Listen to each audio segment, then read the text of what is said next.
Hold on.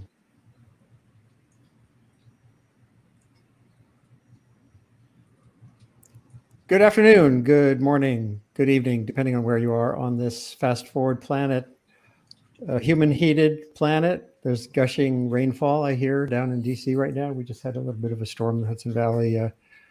All the rain is a little bit rainier because of global warming, and the heat is a little hotter because of it. And if you live in vulnerable parts of the world, these things are way more calamitous than they are where we live. We're all in the fortunate halves. Across the climate divide, we're going to talk about all that today. We're going to talk about the pandemic. This is still a pandemic wrapped planet. Doesn't feel that way for many of us who, like me, quadruple vaccinated, lucky Altacocker, as they say in Yiddish. And, but, my friends who live in developing countries where the tallies of who, mortality and everything aren't even clear, face huge issues still. And we're all going to face the return of variants of this pandemic and the next one. And there's so many other things going on.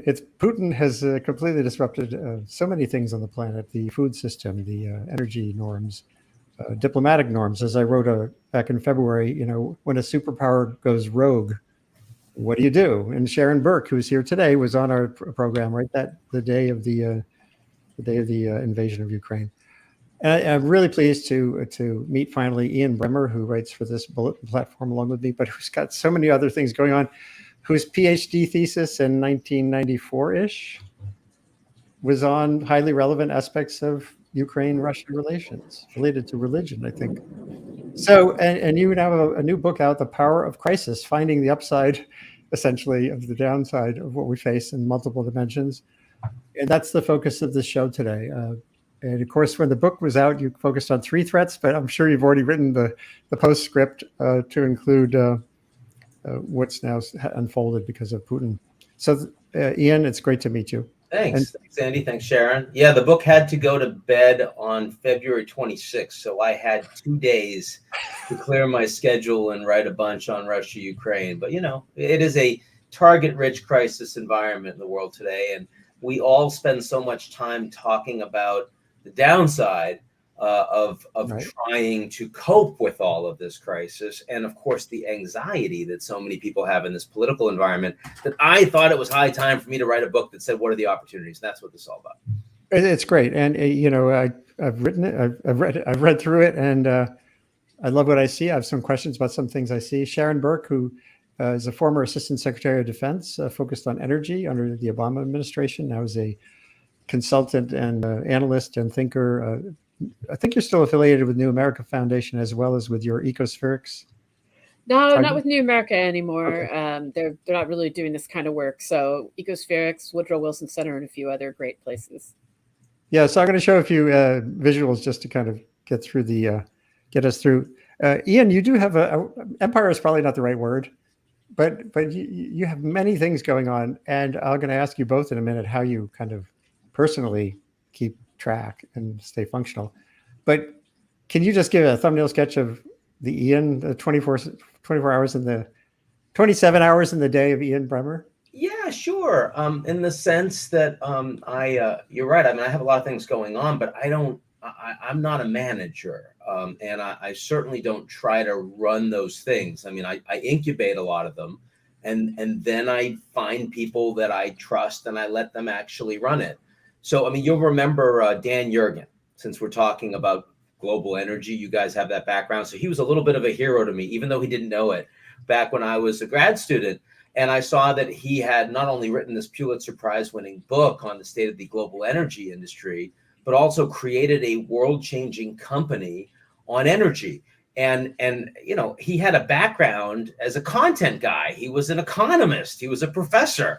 So he had no business running a company. And I learned that was because he didn't run the company. He had this guy, Jamie Rosenfeld, that was a partner of his that actually did that work. So I actually have a CEO for the media company and a CEO for Eurasia Group and people around me that do all of the management and hiring and metrics and everything else. And I spend my time focusing on content, which, I mean, frankly, anyone that had ever spent any time with me would know that's what you would want me to do. I mean, you want me to be external facing because I like to communicate and engage with people, but you don't want me running things.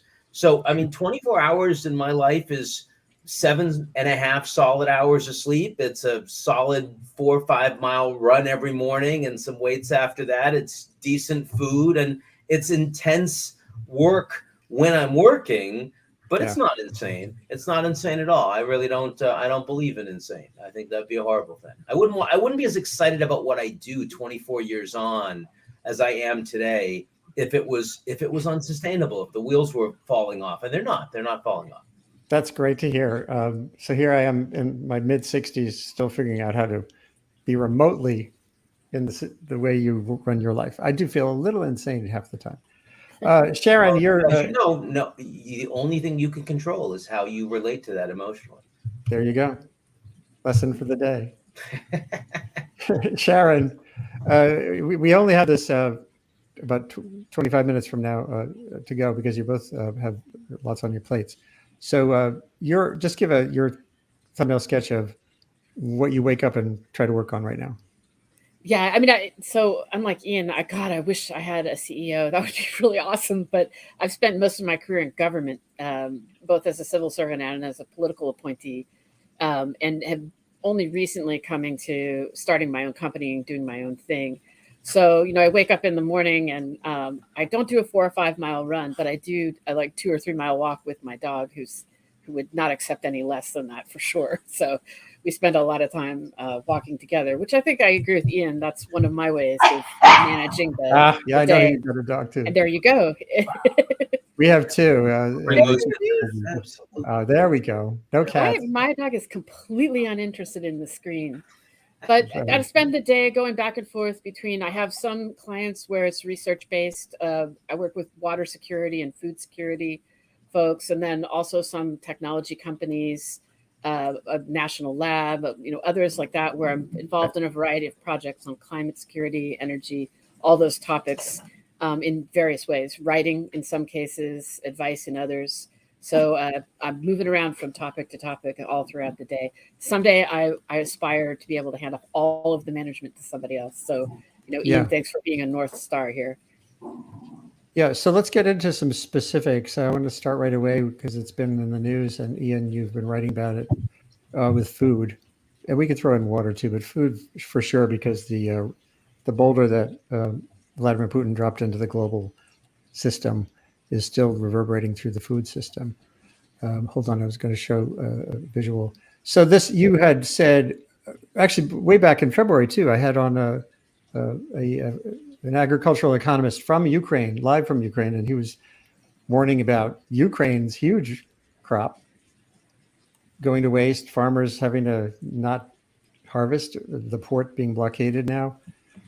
How huge is that ripple? And when is it becoming a tsunami? We could talk to both of you about that.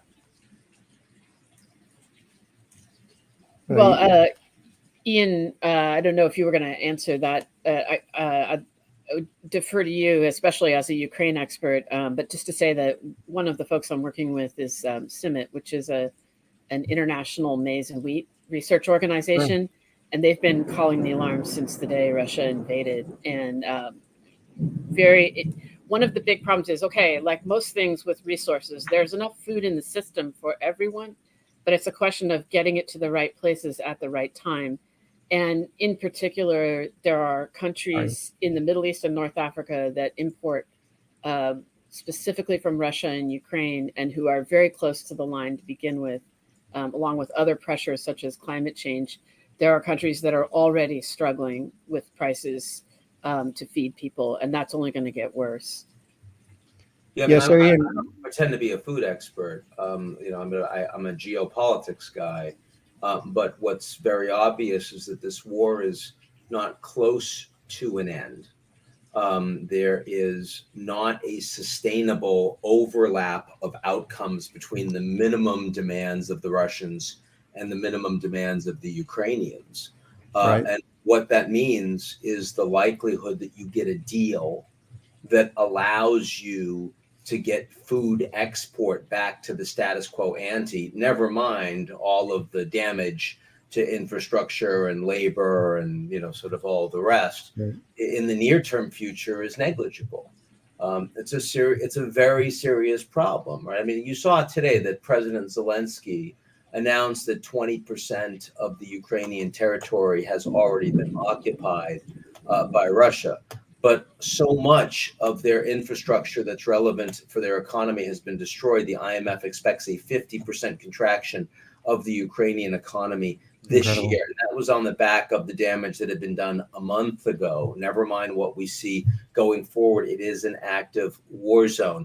Odessa, which is the major port of Ukraine, is presently blockaded by Ukrainian mines, by Russian mines, and by a Russian naval blockade. So, I mean, how are you possibly going to get this exported? Now, the Russians, of course, have much more food and fertilizer export than the Ukrainians do, and that is not specifically sanctioned by the United States and Europe, but a lot of their shipping is, a lot of the insurance is, and of course, a lot of their oligarchs are. And so even in the case of Russia, you do have a significant contraction in what they're presently exporting compared to what they had been exporting and had expected to export before the war started on February 24th. And all of that, of course, comes on top of the inflation and the disruptions that we've been experiencing for 2 years of the pandemic, and which, as Andy said at the beginning, is not over.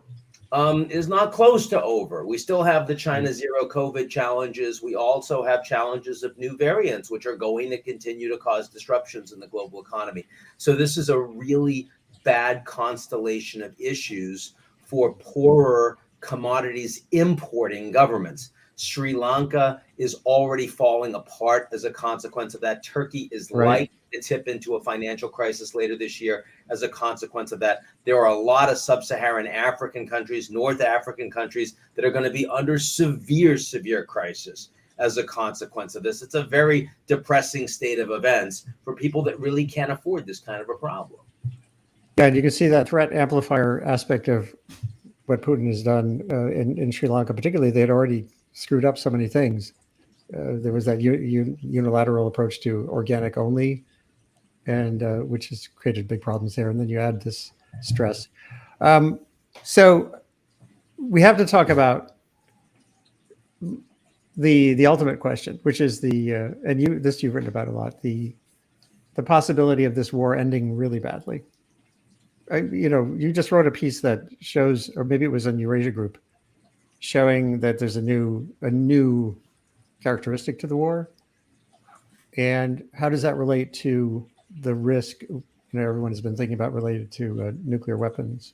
Oh, yeah. I mean, a new characteristic of the war, in the sense that the Russians, of course, are now focusing and redeploying on a much narrower set of goals, which they are accordingly much more capable of actually taking.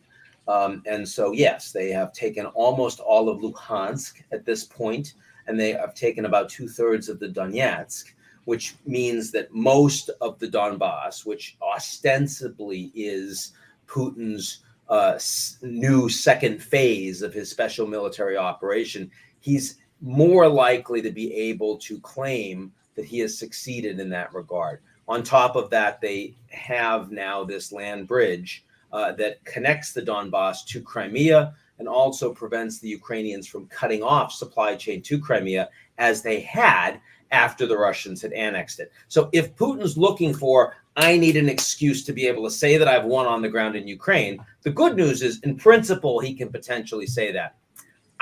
I don't think. Does that take it away from the tripwire-ish question? I don't think so. And I don't think so for two reasons. First is he takes that territory, he annexes that territory. There's absolutely no way that the Ukrainians accept that as a basis of negotiations. On top of the tens of thousands of war crimes, on top of the hundreds of thousands of Ukrainians that have been forcibly deported and now are in filtration camps across Russia. I mean, the feeling of the Ukrainian government themselves is that Russia has tried to wipe them off the map. It's much more akin to my Armenian relatives and the way they felt historically about Turks, right? I mean, it's not just nationalism, it's this sense of they're evil. You can't talk to them. You can't reason with them. You can't be in the same room with them. It's a horrible thing to see what's happened and the response as a consequence of what's happened between two nations that, frankly, in 1992, 93, when I was living there, got along incredibly well. You know, I mean, had very similar cultures, were both like mostly Orthodox, in Christian. I mean, speak languages that are mutually comprehensible. I mean, all of these things. I mean, the Ukrainians have beet soup and the Russians have cabbage soup. There's a lot of overlap there, right? It's not that way anymore. But beyond that, I would refer you to Biden's New York Times op-ed earlier this week. And, you know, what Biden has said, and he's trying very carefully to balance support for Ukraine and agency for the Ukrainians to determine their future with not wanting to stumble into a direct war with the Russians. But the fact is that what the Americans are providing with the new missile systems, the advanced missile systems, with the advanced heavy drones that are reusable, that are being sent, what they're trying to do is allow the Ukrainians to change the facts on the ground and push the Russians back to where they had been before February 24th, so that when negotiations eventually start, the Ukrainians haven't lost all of this additional territory. Well, I will say that it's possible that that will succeed.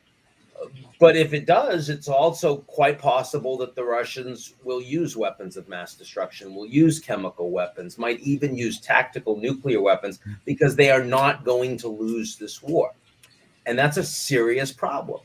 The fact that, the Russians, Putin has made this incredible misjudgment, probably the biggest misjudgment of any major leader on the global stage since the wall fell in 1989. He clearly did not think the Ukrainians would be able to fight the way they have, clearly did not think that the West would come together to defend Ukraine and to punish the Russians the way they have. But having taken those steps, his willingness to accept that mistake, to back down from that mistake. It's not the job of the West to provide a climb down for Putin. It's the job of Putin to recognize that he's made an enormous mistake and has destroyed the lives of tens of millions of people, and he's not going to do that. So we are now in an incredibly unfortunate, tragic, and geopolitically very parlous situation, more so for the Europeans than the Americans, more so for the Ukrainians than the Europeans, but nonetheless, we're all living with this. So that's kind of where we are right now. Not a good place. Not an ideal place, but as you say in the video, in the graphic that you're now showing, the fact is that we, the United States, have been trying to get the Europeans to take defense seriously, their defense seriously, for decades now. They've refused to listen. Now they're listening. We've been trying to convince them to diversify their energy sources away from Russia. They refuse to listen. Now they're listening. We've wanted to create mission urgency for NATO and also engage our Asian allies in a broader relationship that talks about, sort of self-determination and sovereignty of territory and common values and rule of law. And it hasn't worked, and now it is. So it is clearly true that the decision, the horribly mistaken decision of Putin to invade Ukraine was based not on having read my book, obviously, having believed that the thesis of my book was clearly completely false,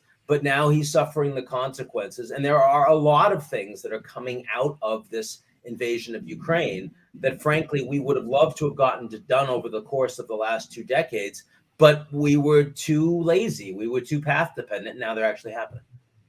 Yeah, and what you were saying about Europe, Sharon, I'd love to get your thoughts on the energy implications here, because they're complicated. And Ian, in your new book, you have a section on climate, and obviously you're not integrating what's unfolded now in Ukraine, but looking at what Europe, even with Europe forced to the wall, the things that will have to happen, like energy conservation, it seem pretty antithetical. Most people are still talking about supply more than like conservation.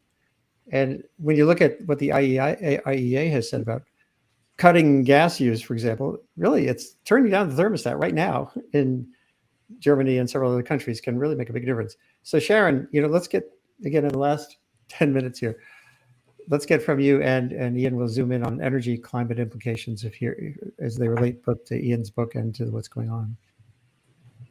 Well, one thing I was going to say, which I'll just put out there, is so the Russians didn't read Ian's book, but the bigger question is, did the Chinese? And their reactions to this situation and to being sort of put in a corner by the Russians have been interesting, and mixed signals. And it'll be very interesting to see as this situation gets worse, and if it escalates, what's their play. And that may be, I take the hopeful message of your book, Ian, that a crisis can create constructive opportunities as well. And that'll be a really telling one, is where does China go on this current situation? And, as for energy, these are systemic crises that are interlocking. So the energy crisis isn't really separable from the food crisis, since energy is a major input for agriculture.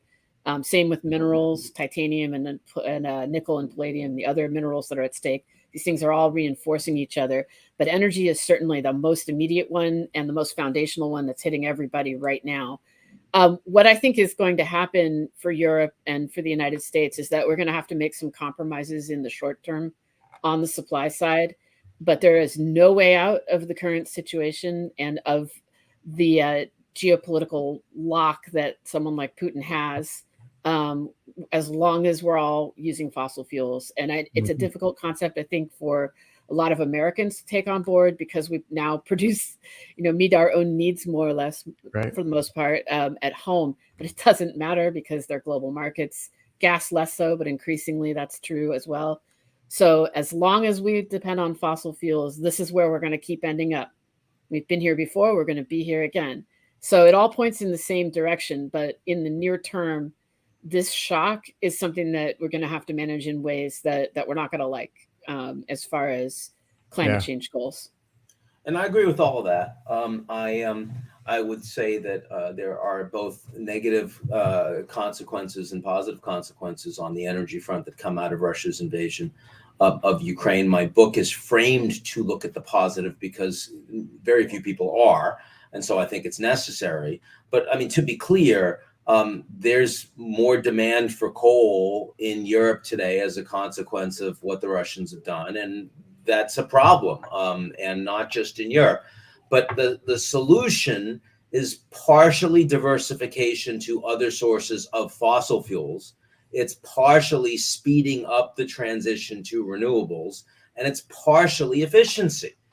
All three of which are to be welcomed. All three. They're overdue. The Europeans were moving, generally speaking, faster on most of them than most other parts of the world were, but still could be doing a lot more. And the very fact that the Europeans are showing us that they can completely diversify away from coal in months. They can diversify 90% away from Russian oil in less than a year, and they can diversify more than 50% away from Russian gas in less than a year, shows that they were not taking this at all seriously before. And now they are. And now they you say because it's clear they feel they can do it. So why didn't they do it earlier? Yeah, that's because they didn't have to. Because there were no consequences. And to be fair, Andy, I mean, if the Americans were as dependent on Russian energy today as the Europeans presently are, would we be willing to sacrifice as much as the Europeans presently are? I'm glad we don't have to ask that question. Yeah, I wrote a piece about that when Biden said, when they decided to turn off the Russian imports here, I said, this summer, this is before the real gas price spike. Do you really feel that people would be like carpooling to fight the war on Putin in America? The real-time politics would cut against that so powerfully. But Sharon asked another question on China, which is important too, and I do. Yeah, well, we'll get to China for sure. I want to just. There's always China. One quick thing on the. You did have in your book a section on the getting more serious about a climate agreement, and you talked about a binding agreement, which to me really, having written about this since 1988, since before there was a treaty, the first one. The whole treaty process moved away from binding because they realized here, in 1991, Henry Lee and others at Harvard, these economists, Thomas Schelling, they said you got to have soft. It has to be soft. It can't be hard. You're never going to get 200 countries to come to the table and sign a mandatory thing. So what drives you to think it's possible in a G0 world to go back to a binding approach? Well, two things make me feel that it's more possible. One is that every day that goes by, it becomes more clear that there's only one side of the climate argument to be on. So we're in a G0 world, and yet 195 countries actually agree on the science, actually agree with the IPCC report every year that there is 1.2 degrees of centigrade of warming, right. And that it is anthropogenic. It's not sort of cyclical coming from nature. We are responsible because of our emissions of carbon and methane into the atmosphere. Now, in a world of fake news and political division and G0, how can you convince the entire planet that climate change is real and the science is what it is because of the impact that we have seen that climate change actually has? And furthermore, the more that time goes on, the more our priors are confirmed. So, with the pandemic, not only did we not agree on the science globally in many core ways. I mean, the Chinese didn't even admit that there was a pandemic to begin with. And then it was like, what about masks? And do we trust vaccines and everything else? But the more that time went on, the more large percentage of the population said, we don't really need to worry about this. It's old people, it's sick people, it's not us. We could politicize it. No, the more time that goes on, the more urgency, the more you recognize that you have to take action. Your priors are confirmed. So that's what has facilitated the IPCC report to be as robust as it presently is, how we've all come together on the science. And it also has led to more robust action, more investment, more prioritization in governments across the board, and more of an opportunity for even, a binding agreement. Now, can you get 200 countries to sign on to a binding agreement? Maybe not. But could you get a bunch of mayors? Could you get some governors? Could you get some corporations? Could you get some NGOs? I mean, binding agreements can be multilateral. They can be multi-stakeholder. They don't need to just be the sitting central governments in the world. And I think that's also an important part of what we're looking to try to accomplish here. One thing I've thought of, and here is a point that you make, a big chunk of your book is on new technology and the downside too. There are the perils of AI and these things. But a remote sensed planet also is a place where you can impose transparency. Absolutely. This is driving China's honesty on emissions. So it's not just technology. It's not just better solar panels like the ones on that canal. It's also a more trustworthy planet, whether you want to be trustworthy or not. That feels to me like a really good G0 possibility. So do people think about the downside of technology too much?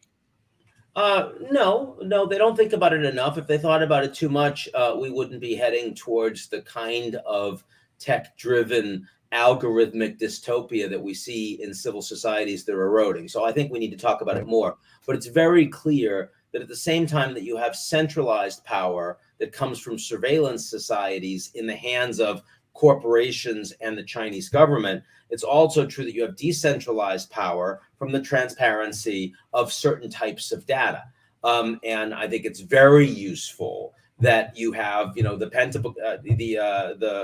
Panama Papers and others that are, sort of putting out all of these leaks on individuals that are behaving in ways that clearly transgress the rule of law around the world. And the same thing is true in terms of understanding who is and who is not a polluter, who is and who is not a good citizen.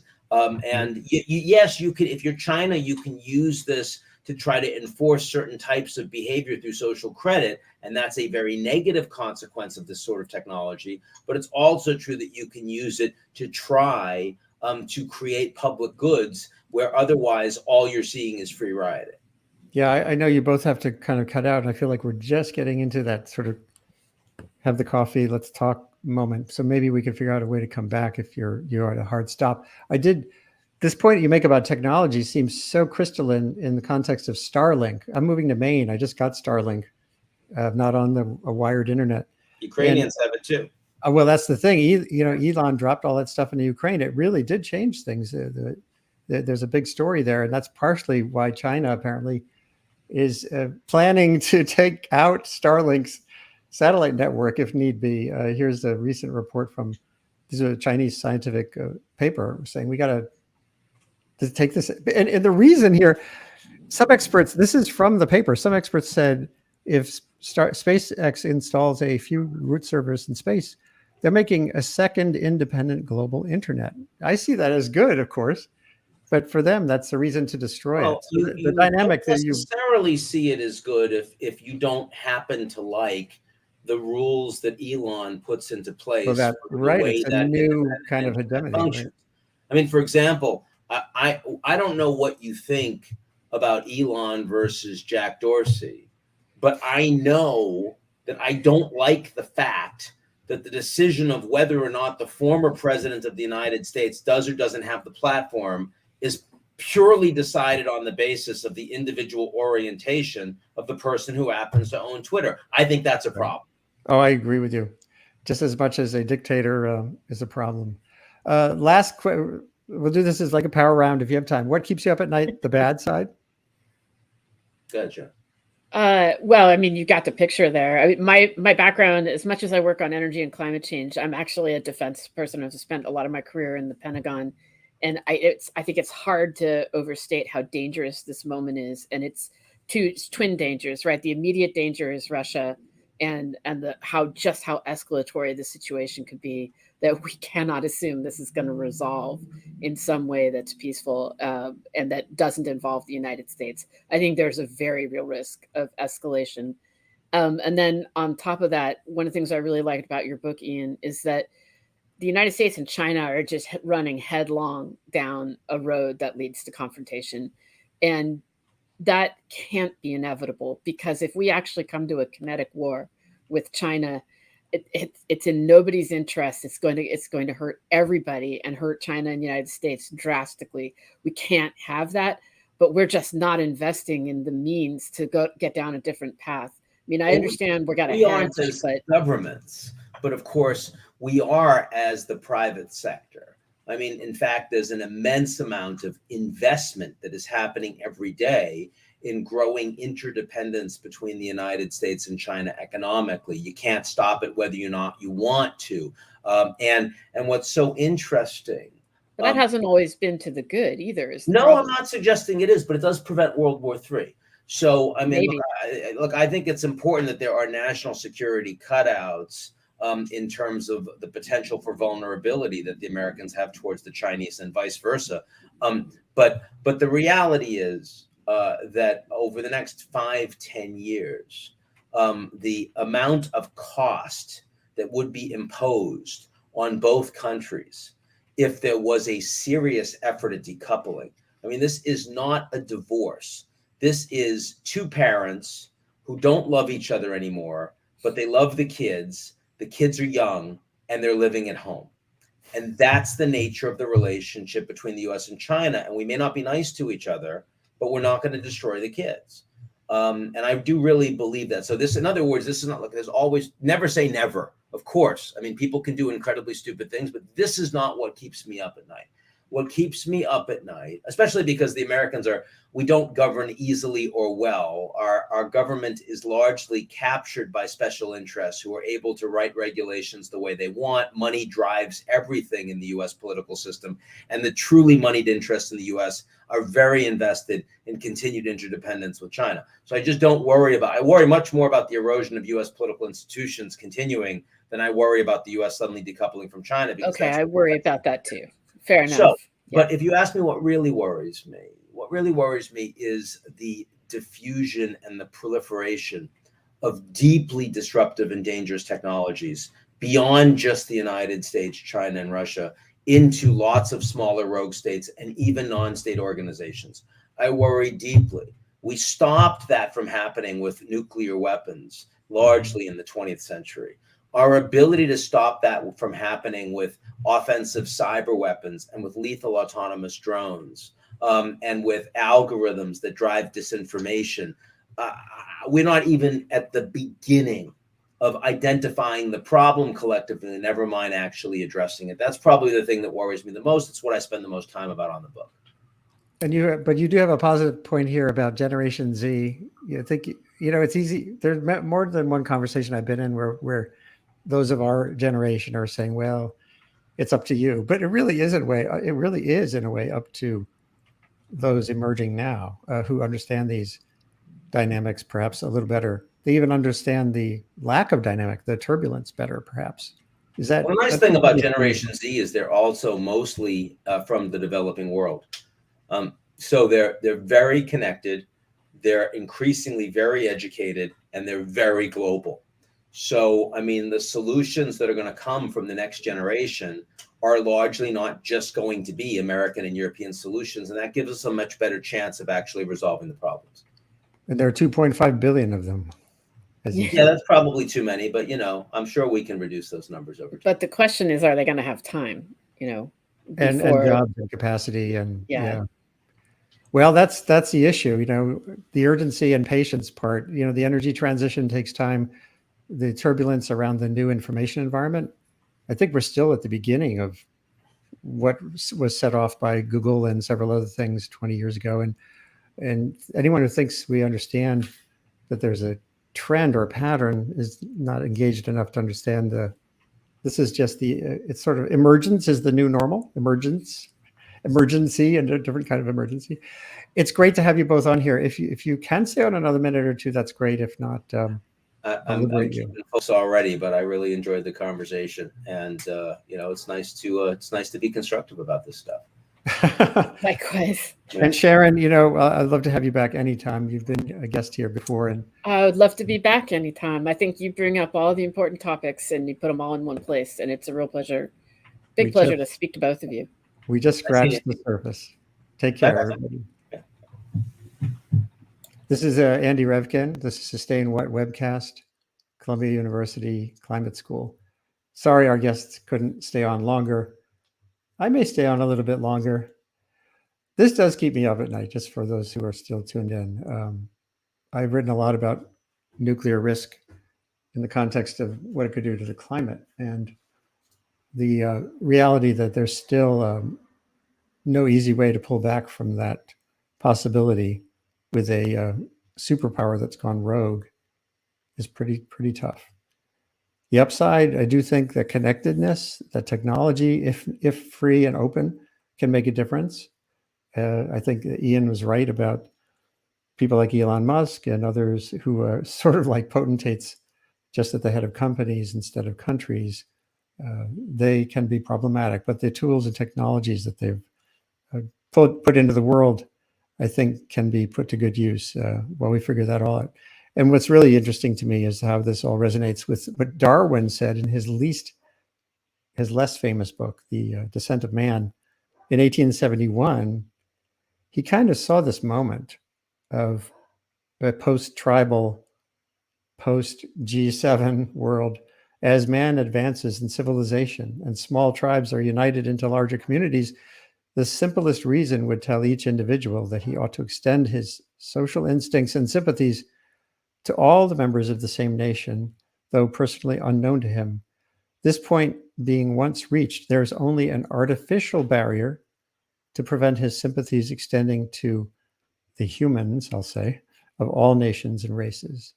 So the artificial barrier is transcended now. There is no reason. We are all connected by economies, by technologies, by supplies, supply chains, by labor chains.